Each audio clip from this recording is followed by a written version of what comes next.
Halo Sobat UGM Channel, selamat datang di UGM Talk. Kali ini kita akan ngomongin tentang pengembangan industri ternak potong menuju Indonesia Emas 2045. Kali ini kita dibersamai oleh Prof. Panjono dari Fakultas Peternakan UGM. Selamat siang Prof. Panjono. Selamat siang. Bagaimana kabarnya? Alhamdulillah baik. Oke. Prof. Panjono, kita boleh langsung ngobrol-ngobrol nih. Siap. Kita dengar kemarin Prof. Panjono pidato gitu terkait dengan poin tentang bagaimana pengembangan industri ternak potong menuju Indonesia Emas 2045 Prof. Panjono. Nah, kira-kira menurut Prof. Panjono ini bagaimana nih peran industri ternak potong khususnya untuk mencapai visi Indonesia Emas 2045 yang bersatu, berdaulat, maju dan berkelanjutan? Ya, Mas Tian, kalau kita lihat visi Indonesia Emas 2045 ya, ini saya kira merupakan tantangan besar buat kita yang bergerak dalam bidang industri ternak potong. Karena apalagi tahun ini pemerintah sudah mulai program makan bergizi gratis yang itu menggunakan bahan pangan bergizi yang cukup banyak tentunya ya, dan salah satu bahan pangan yang punya gizi tinggi adalah daging. Jadi ini saya kira tantangan besar buat kita. Jadi merupakan tantangan sekaligus kesempatan bagi kita ya untuk mengembangkan industri ternak potong itu sendiri gitu.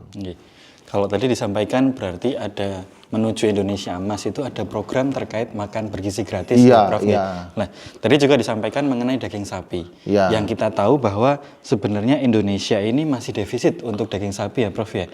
Iya, sampai saat ini kita kan sebenarnya masih harus mengimpor daging maupun ternak hidup ya, berupa sapi. Jadi ini memang merupakan tantangan besar buat kita ya, bagaimana supaya kita itu bisa berdaulat ya. Kalau menurut saya supaya kita bisa berdaulat tentunya kita harus berusaha untuk mengembangkan kemandirian pangan kita. Nah, sehingga kita mempunyai tugas besar ini untuk mengembangkan industri ternak potong supaya produksi daging kita itu bisa mampu memenuhi kebutuhan itu gitu. Kira-kira strateginya seperti apa nih Prof nih? Nah, kalau kita bicara tentang strategi atau cara ya supaya kita bisa memenuhi kebutuhan daging secara nasional ya khususnya di 2045 nanti tentu membutuhkan langkah-langkah yang harus ditata mulai dari sekarang secara lebih baik. Nah, saya melihat itu ada beberapa hal. Yang pertama tentu masalah ternaknya itu sendiri ya. Jadi ternak kita ini seperti kita bersama produktivitasnya kan relatif belum cukup tinggi ya, dan populasi kita belum bisa memenuhi kebutuhan kita, sehingga kalau jumlah kalau ternaknya itu ukurannya bisa kita gedekan gitu ya, sehingga jumlah yang dipotong kan bisa lebih sedikit. Sehingga kita membutuhkan, kalau gampangnya itu bobot potong yang lebih tinggi. Nah, selain bobot potong yang lebih tinggi, juga jumlah daging yang dihasilkan dari per potong itu juga harus banyak. Nah, tentu untuk bisa menghasilkan itu kita membutuhkan ternak khususnya sapi ya, yang mempunyai nilai atau kualitas genetik tinggi gitu, mempunyai pertumbuhan yang cukup cepat, mempunyai produksi daging yang banyak. Nah, salah satu cara menurut saya supaya kita bisa mempunyai ternak itu ya tentu kita harus meningkatkan kualitas genetik ternak kita. Jadi salah satu cara supaya meningkat kualitas genetiknya itu adalah menyilangkan. Tahu ya Mas Tian, menyilangkan. Jadi ternak yang ada yang ada di tempat kita ini sekarang ini kan terkenal sudah adaptif dengan lingkungan di Indonesia kita. Tapi karena seperti tadi saya sampaikan prosesnya belum cukup tinggi, sehingga perlu disilangkan dengan ternak dari luar yang mempunyai kualitas genetik unggul, pertumbuhannya tinggi. Ya, contohnya sapi Belgian Blue itu. Nah, dengan penyilangan dengan sapi yang besar ini atau diharapkan terjadi istilahnya itu efek komplementari. Nah, efek komplementari itu artinya dari ternak yang mempunyai kekurangan satu hal bisa ditutupi oleh ternak sebelahnya, bangsa sebelahnya. Ya, misalnya di ternak kita mempunyai adaptasi yang tinggi, tapi produktivitasnya kurang tinggi produktivitasnya kurang bagus. Nah, ini disilangkan dengan ternak yang mempunyai produktivitasnya tinggi, sehingga kan ada efek komplement, saling melengkapi. Dan juga efek heterosis. Itu gimana? Nah, jadi kalau efek heterosis itu kan terjadi istilahnya kan karena adanya heterosigot ya. Artinya kalau persilangan itu kan biasanya akan memperbanyak komponen-komponen gen itu yang kan kalau kita kenal ada istilahnya dominan-dominan, resesif-resesif. Tapi kalau ketemu dominan sama resesif kan menjadi heterosigot. Nah, kalau heterosigot ini yang dominan kan akan muncul gitu. Nah, sehingga kalau disilangkan itu biasanya bisa muncul efek heterosis sehingga anaknya ini akan bisa melampaui tetuanya malah gitu. Jadi persilangan. Dengan adanya persilangan ini kita berharap produktivitas tinggi. Dan kita udah mulai banyak contoh itu ya. Misalnya kita udah menyilangkan sapi BX ataupun PO dengan Belgian Blue. Kalau domba ya kita udah menyilangkan domba Garut dengan Dorper gitu. Dan itu sudah ada hasil penelitian kita. Kalau persilangan itu produktivitasnya akan lebih tinggi. Misalnya sapi Belgian Blue Cross ini sudah lebih tinggi dari Brahman Cross atau yang sapi Garut, domba Garut domba Garut yang disilangkan dengan Dorper ini juga meningkat produktivitasnya sehingga kalau untuk domba-domba persilangan ini umur 8 bulan pun udah 40 kilo lebih, jadi ketika dipotong itu dagingnya udah cukup banyak gitu ya. Siap. Nah, tetapi juga harus kita pikirkan kalau persilangan saja itu apalagi ini terus-terusan nanti kita jadi tergantung nih tergantung bangsa perjalanan seterusnya atau juga kalau nanti kita terdorong karena ini lebih bagus terus di backcross lagi. Nah, nanti lama-lama efek-efek heterosis itu kan nggak ada lagi malah kan gitu. Nah, sehingga bisa juga jalan kedua itu adalah kita sudah mempunyai satu komposisi tertentu ya, komposit misalnya sekian persen sapi apa, sekian persen sapi apa, ataupun justru sapi-sapi yang ada yang kita punya ini, sapi lokal yang sudah ada ini, kan pemerintah sudah mempunyai atau menetapkan beberapa rumpun ternak lokal ya, sudah banyak itu yang ditetapkan. Nah, yang sudah ditetapkan seperti itu kita tingkatkan kualitasnya dengan cara seleksi. Jadi kita seleksi mana yang bagus kita pertahankan, yang nggak bagus ya kita keluarkan. Jadi menurut saya untuk meningkatkan kualitas genetik itu intinya cuma dua, yaitu disilangkan supaya mendapatkan performa yang lebih baik dan diseleksi supaya dari generasi ke generasi itu kualitasnya meningkat. Nah, kira-kira gitu. Siap. Kayaknya ini Prof, Sobat UGM Channel tadi kan sering dengar kata-kata ternak potong. Nah, mungkin kira-kira ternak potong itu apa? Oh iya. Kita perlu klarifikasi dulu ya maksudnya. Jadi dalam konteks kita itu yang namanya ternak potong itu ternak yang dipotong atau disembelih untuk mendapatkan daging utamanya sebagai produk utama. Di samping produk-produk byproduct ya seperti kulit, jeroan dan sebagainya. Di beberapa tempat juga ada terminologi lain, misalnya ternak pedaging. Gitu. Nah, tapi sedikit berbeda ya dalam konteks ini adalah ada unggas. Ya. Nah, kalau kita bicara unggas, ini biasanya yang termasuk dalam golongan aves klasifikasi ya, jadi ayam, itik dan sebagainya. Itu biasanya kita masukkan kategori unggas. Tapi kalau ternak secara lebih spesifik itu biasanya yang berkaki 4 ya, sapi, kambing, domba gitu. Babi bahkan gitu ya, kerbau dan sebagainya. Gitu. Cuma kalau dalam konteks kita sekarang ini kan kalau konsumsi ternak potong yang utama kan masih dari sapi ya Mas ya. Jadi konsumsi utama terbesar untuk ternak potong itu masih sapi. Jadi kita mestinya kalau cerita ternak potong itu fokus pada sapi, kemudian setelah itu kan domba dan kambing dan sebagainya. Jadi ternak potong itu ke situ ya. Jadi jangan sampai ternak potong bayangnya ayam potong. Nah, kalau ayam potong itu maksudnya unggas potong. Siap, gitu. Ya, gitu. Jadi Sobat UGM Channel ternak potong itu yang kita omongin sekarang itu adalah sapi, domba dan kambing. Sementara Ya, mungkin itu termasuk ya, Prof, kerbau termasuk gitu ya. kerbau, bener babi. Ya, babi gitu ya. Oke. Lanjut nih Prof, kita mau ngomongin Ya. tentang teknik pemeliharaan yang efisien. Jadi Oh, ya. tadi ada peningkatan kualitas genetik. Ya. Nah, kira-kira kalau sudah genetiknya bagus ini Prof, terus selanjutnya seperti apa Prof? Ya, begini. Kalau kita tadi cerita ya, kalau genetik. Nah, genetik itu kalau ibarat minuman ya, genetik itu wadahnya kan, Oke. gelasnya lah atau botolnya gitu ya. Iya. Nah, pemeliharaan itu isinya, Oke. gitu kan. Jadi kalau kita punya botol setengah liter, kita isi 2 liter ya tumpah, ya kan, rugi gitu ya. Tapi kalau kita punya botol 1 liter, kita isi setengah liter, ya kocak. Oke. Ya toh, nggak bisa optimal. Tapi jangan lupa ternak potong itu hewan kan. Hewan nggak bisa kurang dong. Kalau botol diisi air botol 1 liter kasih air setengah liter paling cuma kosong. Tapi kalau ternak, ya toh, ternaknya itu harusnya ukurannya sudah gede tadi, udah bagus, diberi pakan jelek, ya bukan hanya tidak bisa berproduksi optimal, tapi dia jadi rusak kan. Nah, gitu. Jadi isi dan botol itu harus pas. Kualitas genetik ternaknya harus bagus, pemeliharaannya juga bagus. Nah, salah satu cara pemeliharaan yang bagus itu tentu pemberian pakan yang sesuai kebutuhan, penyediaan kandang dan lain sebagainya.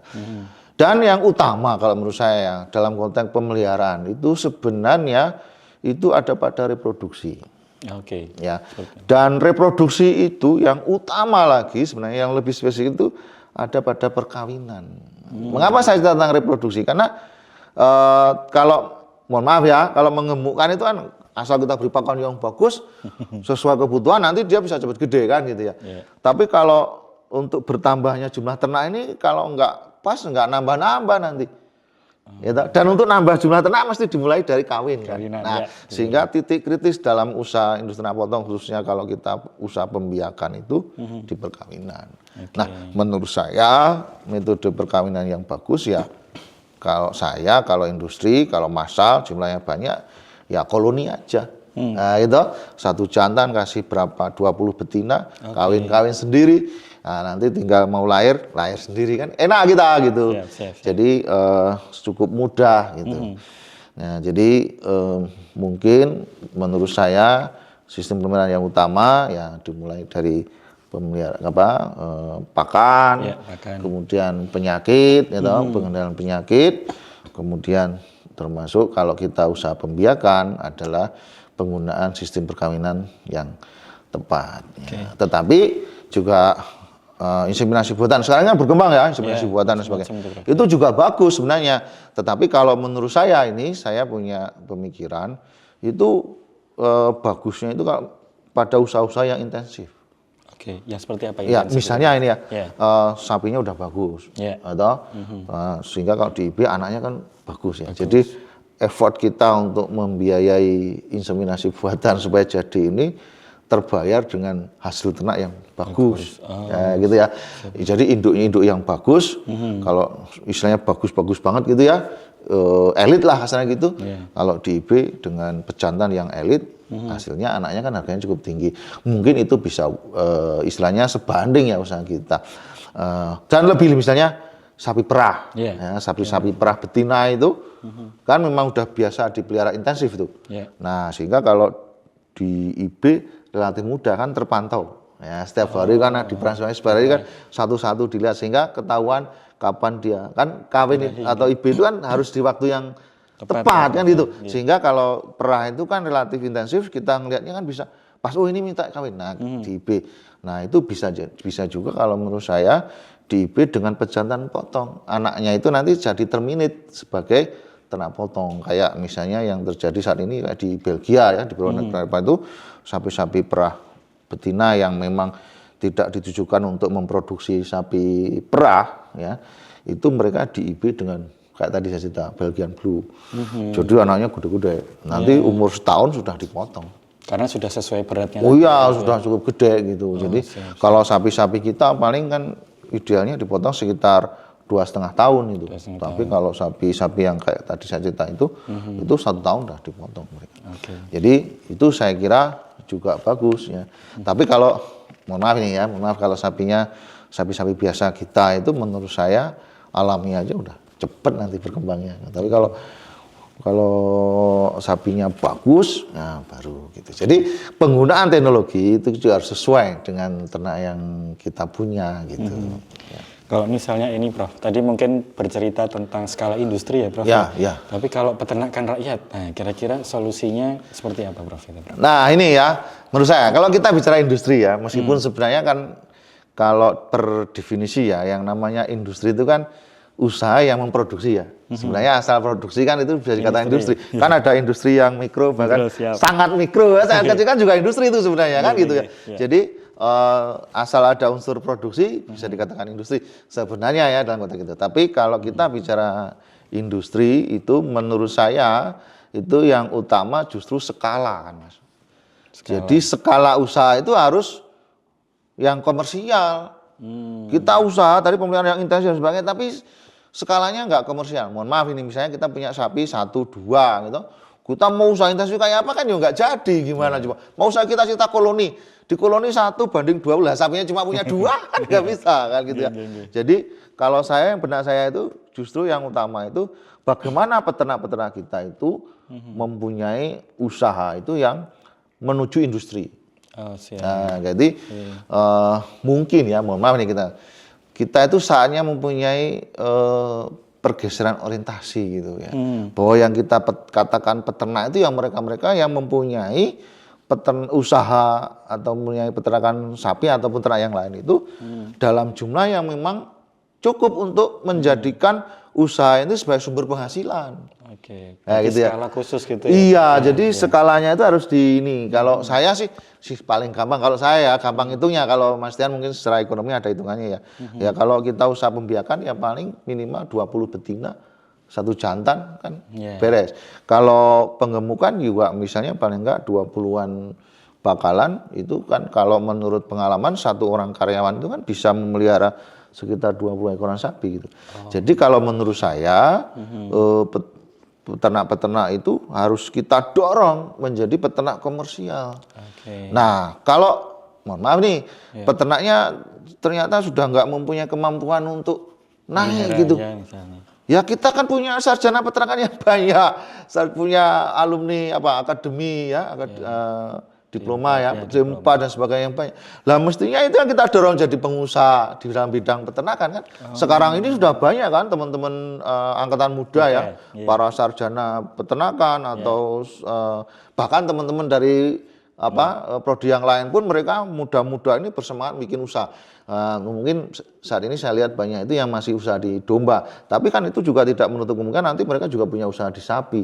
Nah, seperti ini yang punya potensi yang besar menurut saya untuk kita dorong menjadi pengusaha dalam bidang peternakan. Jadi industri ternak potong ini dikerjakan oleh mereka-mereka yang memang mempunyai potensi, mempunyai kemauan dan kemampuan untuk berkembang, menjadikan usaha peternakannya itu sebagai sebuah industri yang bisa menjadi sumber kehidupan kan itu. Nah, kalau cerita tentang peternak rakyat mungkin yang dimaksud Mas Tian kan mungkin yang 1, 2 dan sebagainya. Lah kalau menurut saya itu sebaiknya memang ya itu dikembangkan sebagai usaha tani kan gitu. Artinya di mana ternak itu sebagai subsistem dari sistem pertanian secara keseluruhan. Jadi kayak misalnya bapak-bapak teman-teman saudara kita yang bertani dengan pola seperti itu kan biasanya mereka pagi-pagi ke sawah, pulang nanti sore-sore ngambil rumput makan sambil bawa pulang kasih ternaknya. Jadi kan nggak usah dihitung lagi saya ngasih makan berapa rupiah dan sebagainya kan gitu. Tapi hanya sambil lalu aja sekalian gitu. Nanti nanti dalam waktu tertentu fesesnya, kotorannya kita bawa ke ladang sebagai pupuk. Jadi peternakan itu sebagai subsistem dari pertanian. Jadi kalau saya berpikirnya kalau industri itu mestinya dikembangkannya hulu hilir gitu ya. Tapi kalau usaha tani itu ya horizontal, terpadu horizontal, peternakan sebagai subsistem dari pertanian. Gini nih Prof, tadi kan Prof Panjono menyampaikan ada integrasi ya. Tadi kalau yang tadi antara peternakan dan pertanian. Lah, saya pernah dengar tuh Prof, ada integrasi antara perkebunan dan peternakan. Nah, kira-kira itu konsepnya seperti apa, Prof? Iya, saya diingat tadi sampaikan ya bahwa kalau dalam konteks peternakan rakyat, di mana kita mengembangkan suatu usaha tani, di mana ternak itu masuk sistem dari pertanian. Nah, tapi memang dalam konteks industri besar pun sebenarnya ada suatu potensi besar ya dalam pengembangan ternak kita, khususnya ternak sapi itu adanya yang namanya sistem integrasi perkebunan, khususnya dalam hal ini adalah sistem integrasi sapi sawit. Oh, siap. Ya, jadi Indonesia itu kan mempunyai lahan sawit yang sangat luas itu. Yeah.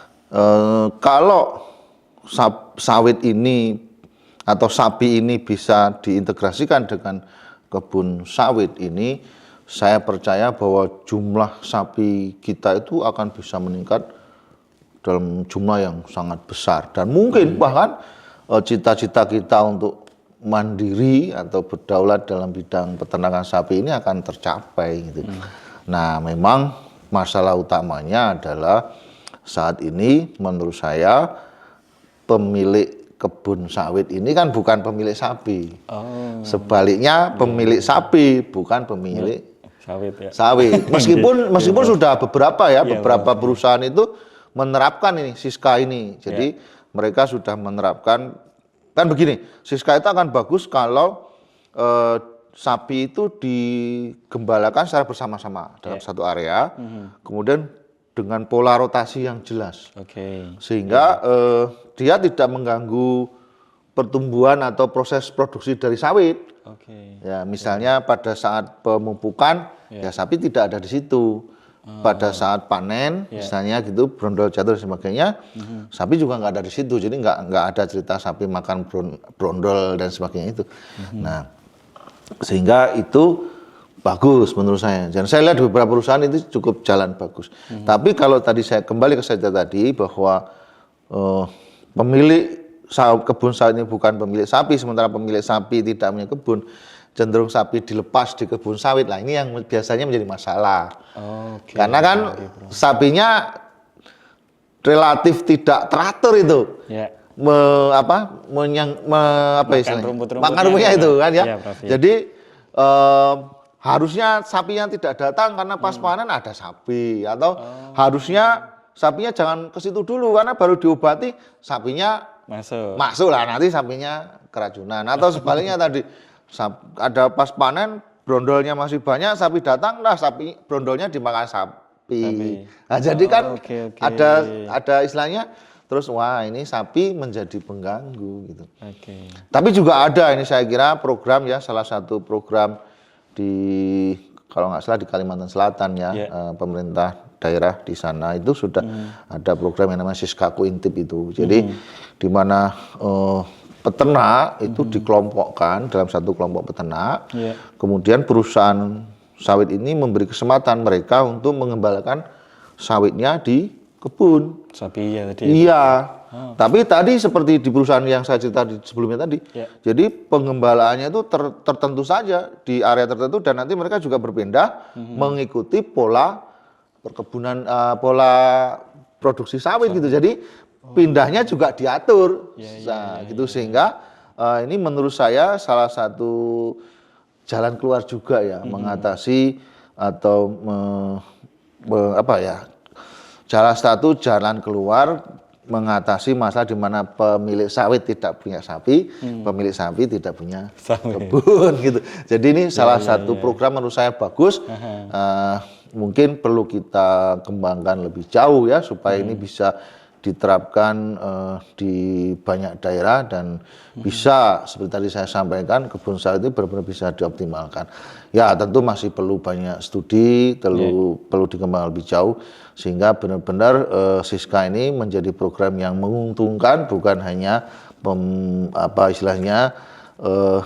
program tanda kutip yang kita dorong-dorong gitu, tapi ya memang benar-benar akan menguntungkan baik peternakan sapinya maupun peternakan perkebunan sawitnya gitu. Jadi saya kira ini tantangan buat kita juga gitu. Itu berarti sistemnya kemitraan gitu ya, Prof ya?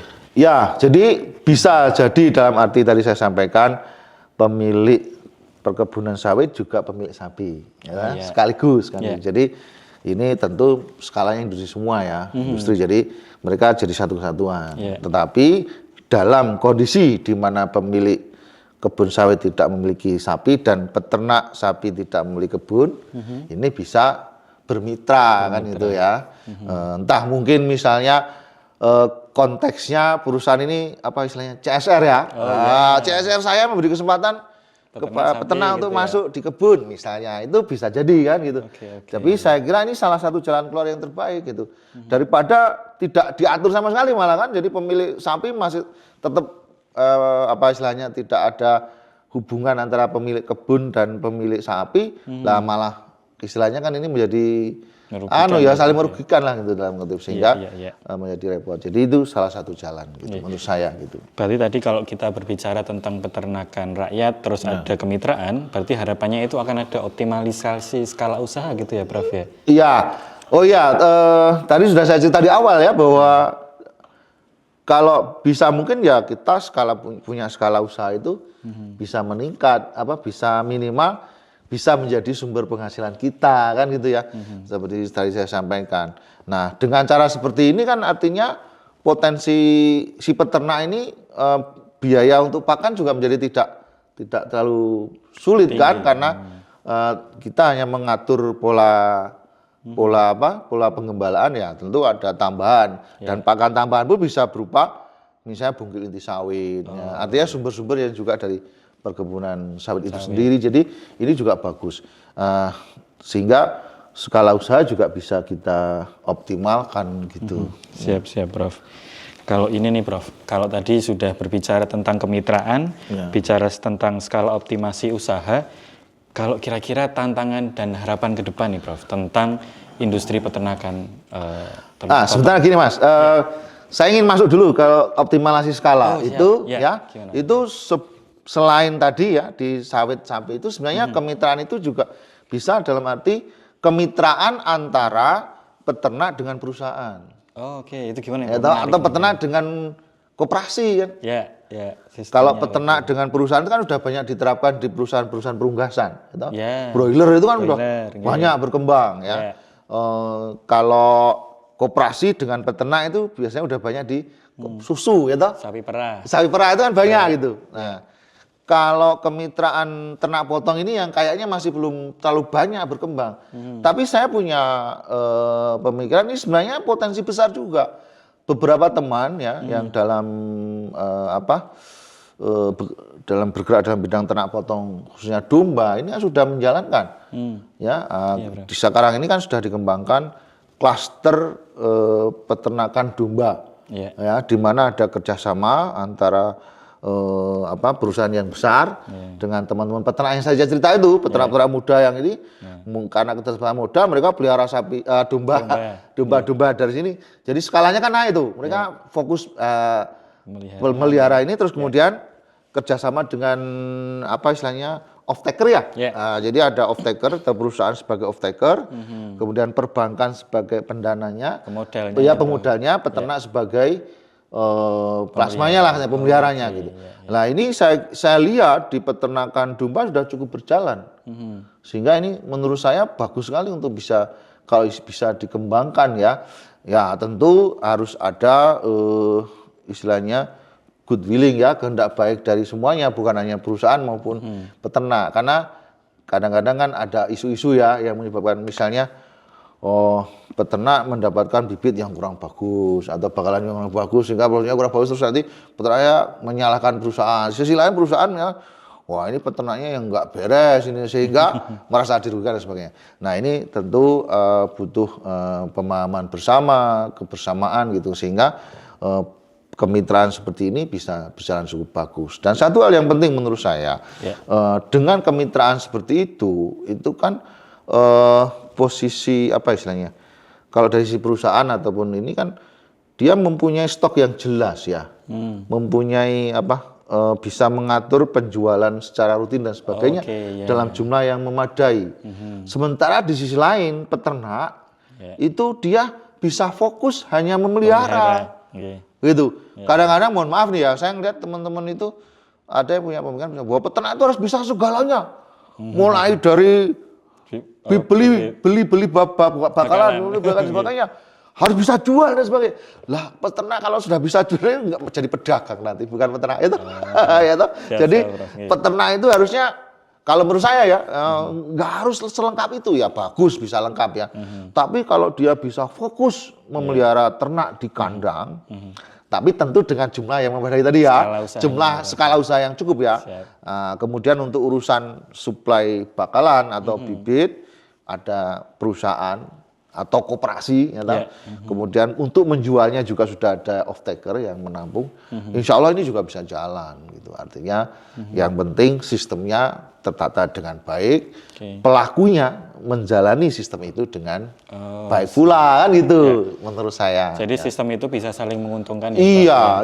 Jadi kemitraan bukan hanya dalam konteks tadi ya di perkebunan, tapi dalam konteks kemitraan antara peternak dengan perusahaan atau peternak dengan koperasi itu juga cukup bagus untuk kita kembangkan bersama-sama gitu. Dan jangan salah kan, di beberapa negara maju pun kan sebenarnya koperasi itu mempunyai peran yang sangat besar dalam pengembangan peternak.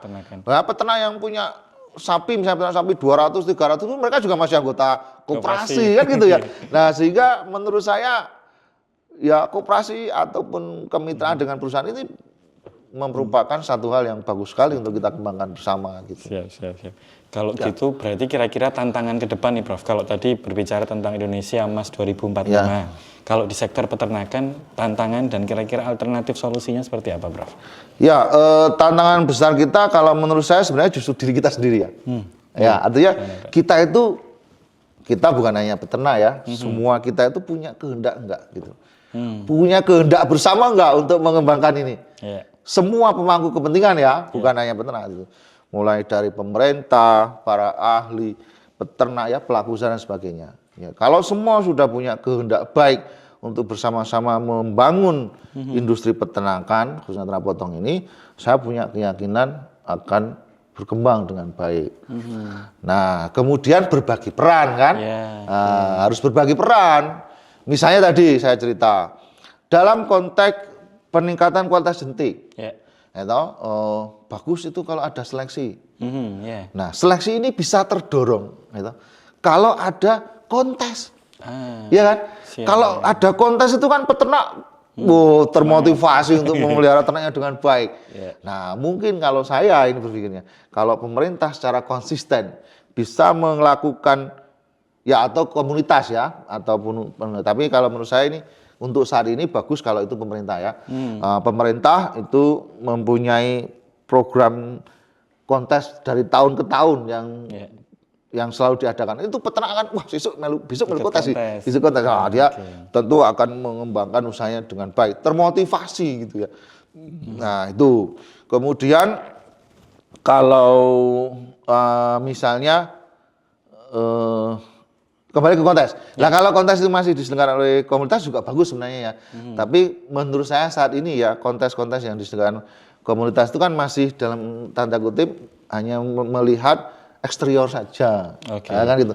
Mestinya kalau diselenggarakan penyelenggaraan kontes itu kan juga harus melihat produktivitas secara keseluruhannya. Dilihat dari data itu, dari induk-induk ini kemarin produktivitasnya seperti apa. Jadi yang menang itu bukan karena bagus saja gitu, tapi karena dia memang kalau induk misalnya, interval kelahirannya bagus, atau anaknya juga banyak, misalnya kalau kambing domba ya, yang multipara gitu ya, anaknya banyak sehingga dia nggak apa istilahnya itu, nggak hanya kelihatan gemuk doang, tapi ternyata nggak punya anak kan gitu ya.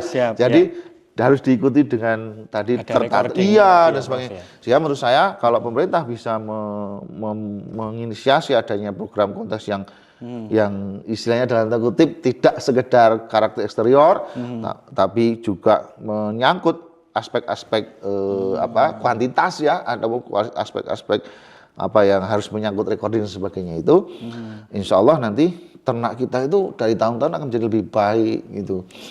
Nah, jadi peternak ikut bersemangat. Jadi tadi ya peran itu. Kemudian bisa juga kalau dalam konteks kemitraan tadi. Gimana, Bro? Kemitraan itu tadi saya sudah cerita, bank bisa menjadi sebagai penjamin ya, pemberian modal. Perusahaan sudah jadi off taker gitu, off taker dari peternak, peternak jadi plasma dan sebagainya. Tapi ini kan perlu wasit. Wasit kan mestinya ya harusnya kan orang independen. Ya tentunya pemerintah harus bisa menjadi wasit yang sebenar-benarnya wasit kan. Ya kalau menurut saya kan kayak pola seperti ini kan ibaratnya perusahaan atau perusahaan itu kan menjadi penyangga gitu ya bagi peternak-peternak ini ya. Nah ini kalau mohon maaf nih kalau penyangganya ini kurang belok sana sini ya peternaknya berantakan. Tapi sisi lain kalau peternaknya ini nggak support ini nggak beres juga ini ikut goyang kan. Nah sehingga harus ada wasit nih. Nah menurut saya peran pemerintah juga bisa menjadi wasit dan sebagainya. Itu dalam konteks itu. Kemudian juga tadi perbankan saya kira sudah cukup banyak ya.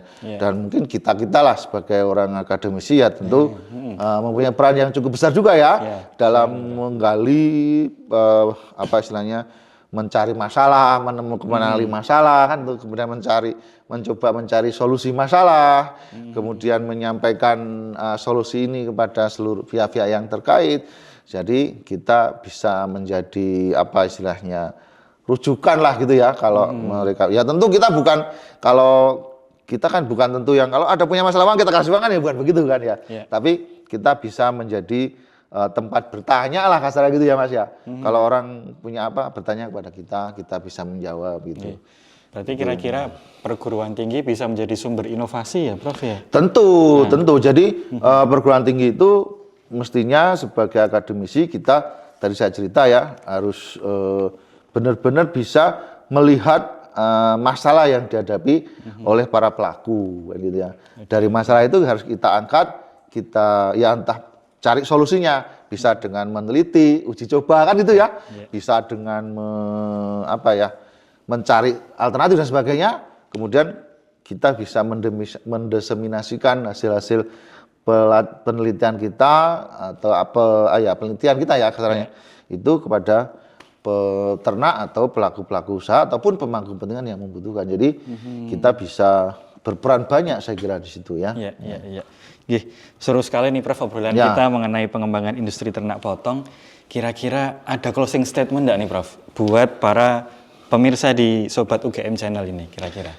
Ya, Sobat UGM Channel yang berbahagia, saya kira industri ternak potong mempunyai potensi yang cukup besar untuk berkembang, tapi membutuhkan berbagai upaya untuk mencapai kemandirian peternakan tadi yang saya sampaikan, itu kemandirian produksi daging dan sebagainya.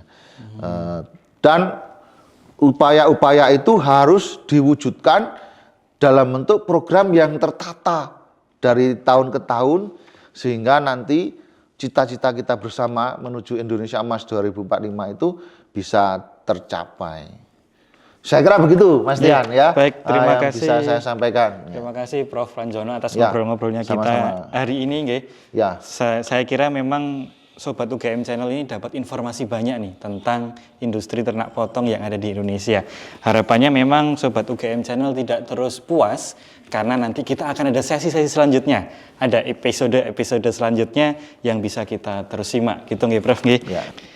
Oke, baik Sobat UGM Channel, tadi kita sudah menyimak obrolan kita mengenai pengembangan industri ternak potong menuju Indonesia Emas 2045. Saya Tian Jia dan Wankar yang kali ini berbicara dengan Prof Pranjono. Sampai jumpa di episode selanjutnya. Bye.